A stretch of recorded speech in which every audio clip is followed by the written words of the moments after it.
Преку проекти на Центарот за развој на Североисточниот регион во текот на 2024 година обезбедени се специјални возила за шумски пожари, комплетна противпожарна опрема за пожарникарите, гаражни врати за пожарната во Куманово, товарно возило за потребите на јавното претпријатие Водовод, полуподземни контейнери. Она што ќе следува допрева е реализација на проект за урбано раззеленување на градот и останати активности. Што имаме добиено во 2024? Набавка на специјални возила за шумски пожари под висок притисок, и тоа 2 возила за пожар на Куманово, нешто што ни е многу неопходно. Потоа пожарникарите добија фул опрема за гасење лична заштита, меѓутоа и за теренско гасење на пожар.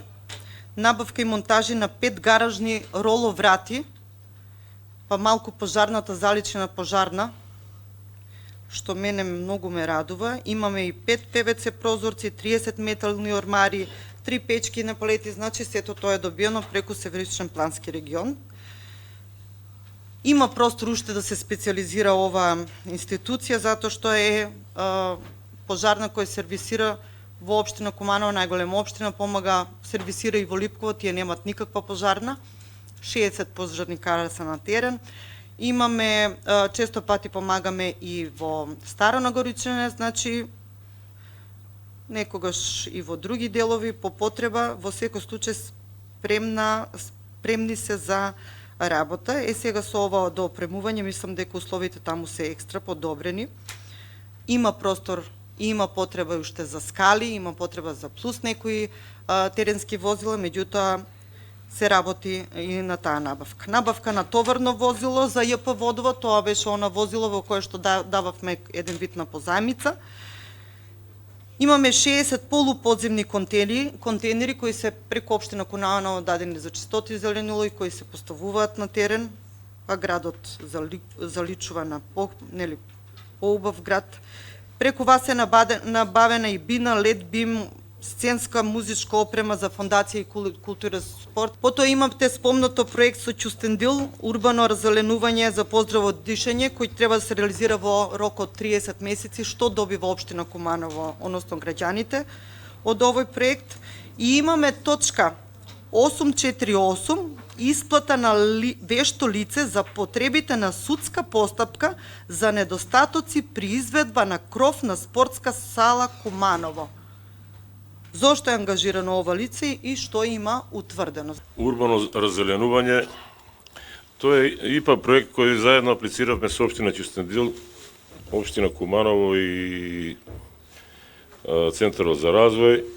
Таква беше програмата, тоа беа практично некои насоки кај што може да се аплицира, тоа беше значи пожител како може да се зголеми квалитетот на воздух со некои индикатори, на пример ако дрвјата каде ги садите, колку луѓе живеат околу нив, така да Евгенија План изработи елаборат за поставување на урбана опрема.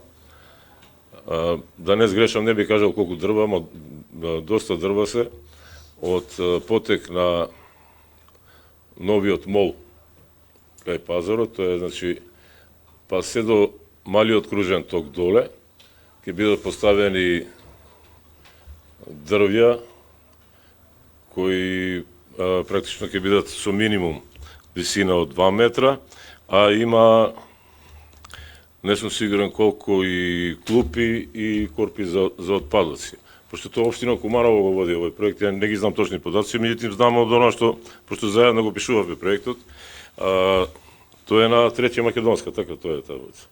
После на Октомвриска револуција од спортска сала, таму знам дека една дренажа ќе се прави пред спортската сала и до големиот кружен ток исто така ќе има садници од дрва, тие се чистота ги предложи разни врсти, тие се на латински, не ги знам како се викаат, и исто така ќе има клупи и канти за отпадоци. Економско училиште комплет ќе се среди дворот, со садници, со овие како насрешници, некои има предвидено, алпиниуми. Горе во техничко училиште има таму, не знам колку, мислам колку 16 дрвја ќе се насадат, и на Маршал Тито площадот идејата беше на Чистота и зеленило да се направи една, кај што се паркинзите карши, што ги викаме скопски дуќани, се направи од мрежа едно зелена површина која практично ќе прави сенка на колите, убаво ќе изгледа. Третото прашање, исплата на вешто лице. За жал, фирмата која го доби тендерот за да го направи кровот на целата спортска сала, која е негде околу на 4000 квадрата.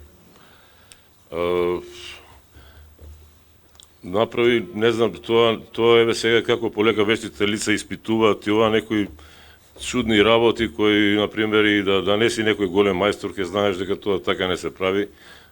Прво, од самите лимови што се спуштани надоле, еден кога допира на друг, уопште не ставиле да има малку преклоп за да не може дождот да влегува.